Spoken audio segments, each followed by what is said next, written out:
Today marks 322nd day sharing lessons I learn and continue to learn with all of you. My hope that these lessons will inspire you, support your dreams, help achieve your goals, and really empower you to become the person that you want to become. Today, speaking about adulthood. When do you become adult, and why that matters? What is all about? I think that probably the easiest understanding that most people believe that adulthood is when you become 18 or 20 or 21, when you have that age. But age doesn't really influence our adulthood. Age is just a surface level. What is adult? Adult is a person who's able to take care of himself in a proper way. So today we'll share what is that proper way. What is the proper way to really transition yourself from being a kid, a teenager, a young adult, to really adult? Because I think that you're able to be young adult already. You're able to be like, again, there's no age. I think that we're supposed to, every single person is supposed to be treated as a young adult, and they're supposed to be acting as a young adult rather than kids. And I think that adults is not being afraid to be silly. I think that is playfulness is part of being adult, because I think that sometimes adults start to have that image of what that adulthood means. But I think that silliness, playfulness is a part of adulthood. Being if you're not able to be silly, if you're not able to playful, I think that there's insecurities, massive insecurities in a person's mind, and they're not able to be fully adults because they're not looking how to take care of their emotional well-being. Because playfulness is a beautiful thing, how to really take care of your vision and bring more joy, more bliss. Because the more joy you have, the more energy you have, the more energy you have, the more energy you're able to allocate to really pursue the things that you want, those big visions. So let's look into five things that really puts you in a position to really be that adult. So number one, we need to understand that is cognitive maturity. And it means that if the question that we ask ourselves is dictating, are you adult or you are still developing yourself to become an adult? Because I think that at the early ages, is you just thinking, is that right or is that wrong? That's a great beginning. But next level is when you start asking, what is wise in this situation? And considering everyone involved, because I think that sometimes what is right or is wrong, sometimes is much more complex. And what is wise thing to do right now? But it means when you're looking to young adults, they're looking, okay, this is right, this is wrong. But they're not looking into, okay, how we solve that? What is a wise thing to do right now to really understand, okay, if this is right, let's make it happen. If this is wrong, let's look into what we're able to do in a wise perspective to really solve that it doesn't become wrong thing. And I think that we need to understand that adults are able to really handle black and white at the same time.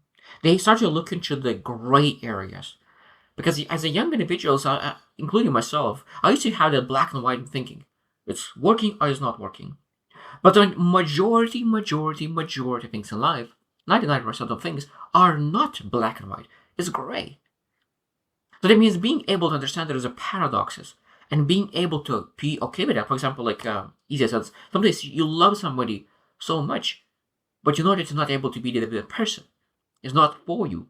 So then again, you love, but you understand that you're not able to be that person. And for young adults, it's very, very hard to understand. But when you develop yourself, you understand that there's a lot of paradox in life. There's one thing that is right, and the other thing that's totally contradicting is right as well. And they have, both of them, they have rights of 50-50. And being able to blend them together somehow, that's again, is the wisdom that we need to develop. Number two, about adulthood is identity solidity. I think that as a young individual, still teenager, kid, it's like, who am I in their eyes? This is again when you are trying to understand who you are. Sometimes we base our identity on other people we.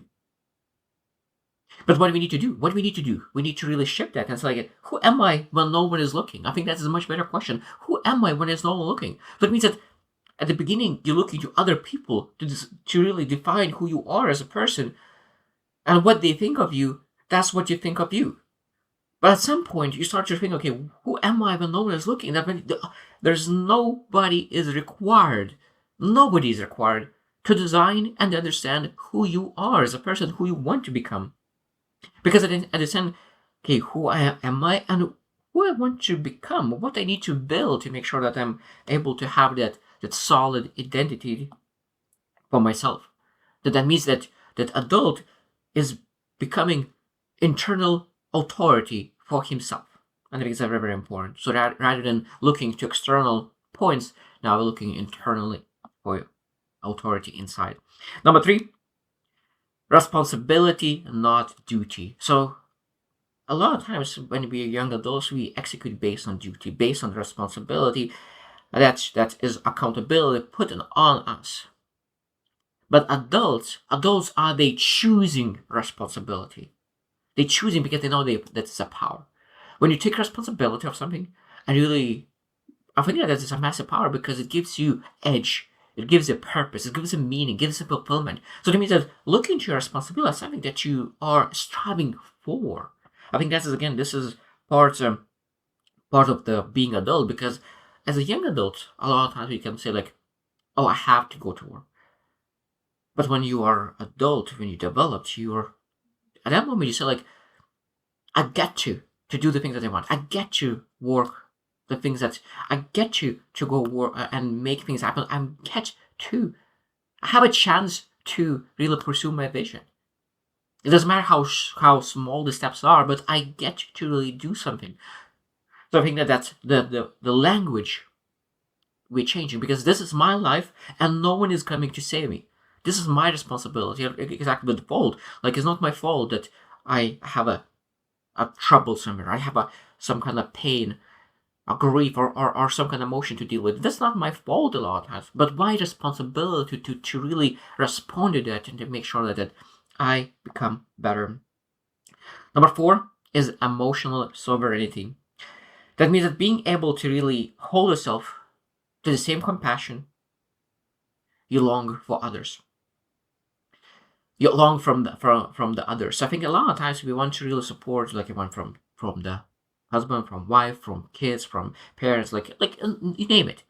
Sometimes you want that support from friends, but you're not getting. I think that is the most important part is that being able to support yourself. That means that being able to support yourself, complete yourself, but at the same time knowing that you don't need other people to feel complete. You don't need other people to really feel full of energy. It's beneficial. It's helpful. It gives you more meaning, more joy, everything. But you don't need that. I think that is a massive difference. When you are complete and you really love yourself and you have that emotional sovereignty at that moment because you accept yourself, all other acceptance is just extra. I think that is again the adult is able to really understand his own triggers, not project on other people, and really being able to really full control of emotions. I think that this again, being an adult is being able to regulate your emotions better and better, not be acting on those emotions. It depends on what kind of emotions as well. What kind of emotions is helpful? Again, this is adulthood, is understanding what emotions is helpful. What is my emotional home? What kind of emotions do I lean to? What kind of emotions would I like to lean to? What emotions is allowing me to take actions? So how to really trigger those emotions. And if I trigger to the bad emotion, what are you supposed to do to really untrigger ourselves to make sure that I'm moving to the positive emotions? So again, this is adulthood to work on yourself because this is not a one day thing. This is a years to really develop that. And that's why we need to go the sooner we start, the better we become. And number 5 is self-construction. I think that's as an adult, we start to understand, okay, when to really push, when to slow down, when to really go deeper, when to break cycles, when to take the gain, when to take a pain. Like we start to really get awareness. But again, this is a long term game, and we need to really build systems around around constructing ourselves. That means that when you think about adulthood, adults they focus on all areas of life: finances, emotions, mental capacity, physicality, relationships, inner peace, adventure. All those things are important to develop. And again, we are able to build systems and habits and routines and patterns around those things that really could become better. And this again, self construction is part of being adult. If you're not growing. It might be that it's like I love what John C. Maxwell did. I heard from him saying that age is automatic, growth is manual. That's what sometimes 60, 70 men, 70 years old, men, women, they still don't act as adults yet. They are acting as young adults. They have old age. And I think that's why I think that wisdom sometimes doesn't come with age. And that's what we're supposed to ask advice from elderly. I think they of course all people deserve respect, but not all people deserves the listening ear at the moment because of the choices they made. They not have the wisdom because looking to where they live and how they live, a lot of times, unless you can potentially could learn from the regrets that they have regarding life that they didn't develop. Again, but it's part of self-construction, understanding who you need to listen to make sure that you're able to improve. And and the most important part, I think, that is we need to understand that adult is not a finished product. It's always you need to mold it, develop it, improve it. And this is in part you are under construction all the time. It's not like finished project. It's always getting bigger and bigger and bigger higher. And I think that's the beautiful part about being adult because you understand. You understand that you're able to develop, improve, and there's no finish line. You're able to question. The most important question is, how far could they go? How far could they go with the skill set, with with emotional regulation, with joy, with bliss? How far could they go? How much could they have? I think that's a beautiful question to have. And again, this is I think that when we are adults, we need to always ask questions because our self-reflection, self-awareness is the key of being adult. So today I will share a couple of questions, and I think that is a beautiful question that I really find is useful. Do I know what I value more than what I fear? Do I know what I value more than what I fear? Being able to really understand that fear sometimes is big, but the things that we value is bigger, and that's why we will take actions to put that courage in place to really pursue great things. Am I creating more than I'm consuming? I think that young adults always tendency to consume what is provided, but when you're adults, you start to really provide. You have a responsibility to create, and there's a beautiful, beautiful things. Do I respond to challenges with curiosity or defensiveness? When we adults, we need to really start looking for solutions, and every single problem has infinite amount of solutions, and being able to look for those.